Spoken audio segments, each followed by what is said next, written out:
through the eyes of the Defiants. The Defiants are one of the factions in our game. You see there are 3 races to choose from.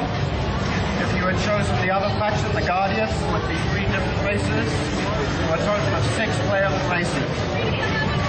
After you've chosen your race, you get to choose your calling. We have 4 callings: Warrior, Rogue, Mage, and Cleric.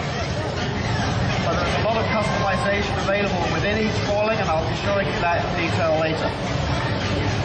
After you've chosen your calling, you get to decide what your character is going to look like. As you can see, the level of quality is something that you don't usually see in MMOs. Even though Billy, who is playing the game for me here today, has made a character, we're actually going to go in with a pre-made character that's a little bit higher level to allow us to show you more of the game. We also have a few GM abilities we're going to be using. Here we are in the Shadowlands. Shadowlands stands at the edge of the plane of death, and I'll be telling you a lot more about the planes in a little bit.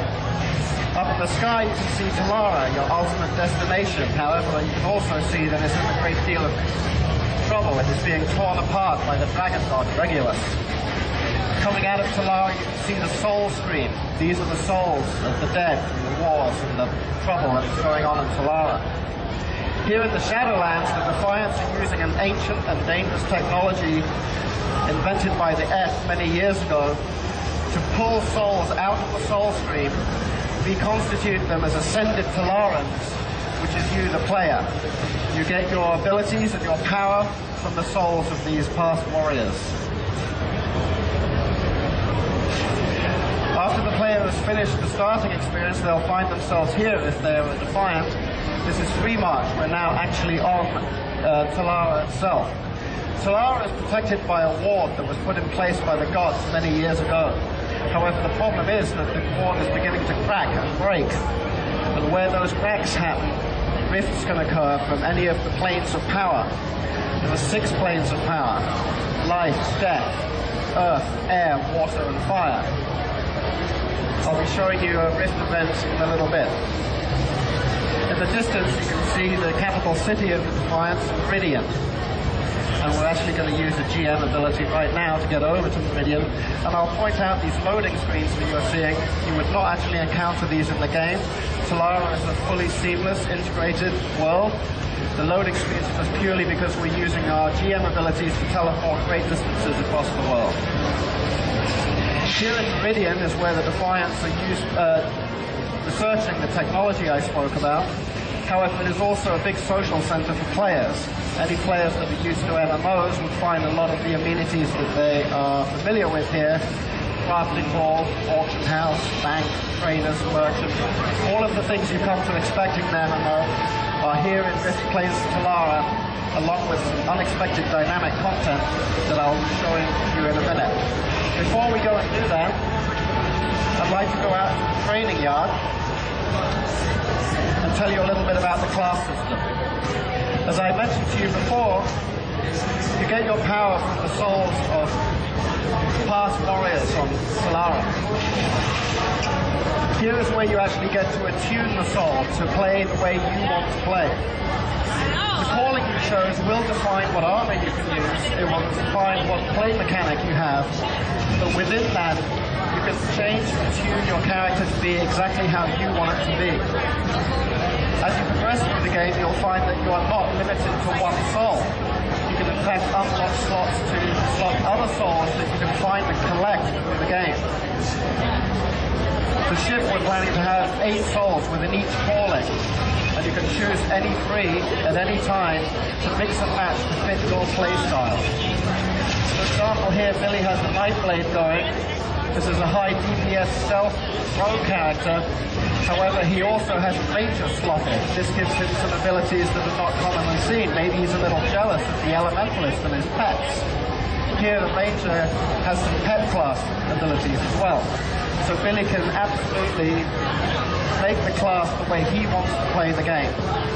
In many games I've played in the past, I'll often find myself deep into the game, level 30 or 40, realizing I made a mistake way back at Character Create and chose a class I didn't really like. I'm either stuck with that class, or I need to start over. With our system, you can come in and change the way your class plays and continue playing. Okay, Billy, let's move on. So I'm now going to show you Stonefield and some of our dynamic content. We are further into the game here. You can see that our artists have put a lot of care into the environment features. They spend as much time on the mobs that you are going to fight as they do on the player characters. And I'm going to have Billy try and find me a tear. As I mentioned, the ward protected Telara is beginning to break and crumble. And where that happens, tears can form, which Billy is going to head towards right now. These are dynamic events. They can happen anywhere in the world. If the tear is left alone, it will burst open eventually. One of the planes will start pouring forth monsters into the world. This is something, obviously, that you want to stop. However, Billy can actually take matters into his own hands. If he finds the tear before it is open, he can force it open himself, taking the fight to the planes. This is a dynamic event. I've no idea what we're going to get when we open this up, so we'll wait and see what that is.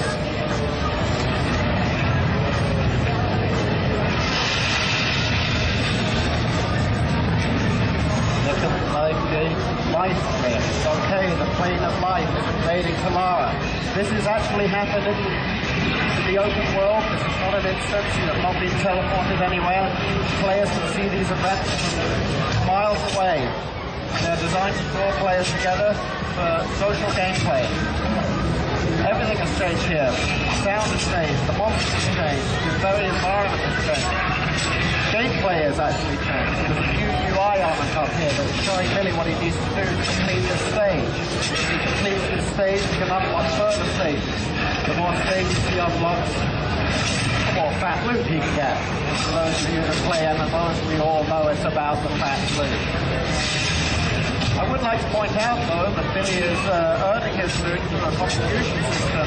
However many players actually come here, they'll never be able to take away what Billy earns. Even if he were to be very brave and take on some horrible loss in the rift and die, this UI element is stuck to him now. It will come with him. He'll be able to collect the loot that he has earned, whatever happens to him from now on. He can never lose it. It's also, I'd like to point out that this is a fairly low-level rift. The things that Billy needs to do here are pretty much tank and spank. As he progresses through the game, he starts working in higher-level rifts. The objectives of the stages become more complex. So ultimately, he is pretty much fighting raid-level encounters out in the open world. The ultimate objective here is to seal the rift, which will end up with the best loot. But these are soloable events as well. You can certainly play them solo. However, the more players you get, the further you can progress. Finally, in the demo, I'd like to show you one of our instances. As I've mentioned, Telara is a world that should be both familiar and strange to players of MMOs. One of the familiar aspects is the idea of dungeons and instances.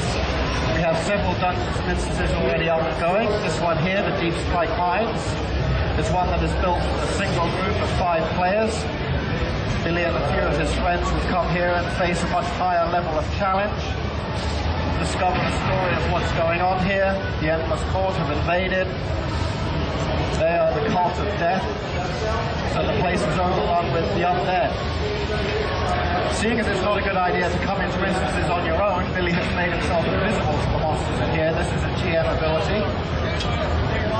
However, I'd like to point out that just like in the open world where we have dynamic content, there is a dynamic aspect to these instances as well. Billy is level 25 at the moment. He's coming in here, he will encounter a certain level of monster, unlock a story, discover what is going on in the Deep Strike Mines. If he returns here later with his friends at, say, a much higher level, level 50, he would discover that there was more of the mind has opened up to him. There's a higher level of challenge. There's more to do. So both out in the open world and in the instances, we use our technology to deliver dynamic content to the player. The idea being that if you are going over areas that you have traveled many, many times, there's always something new. Always some new challenge to face, always something new to discover. So that is Rift Plains of Telara. I'm Simon Finch, this is Billy Shaughnessy. We're both developers on the project and are available for questions. So please visit our website, riftgame.com, for more information, forums you can join. And I do encourage you to go and check out End of Nations, massively multiplayer real-time strategy game, first of its kind. Thank you very much.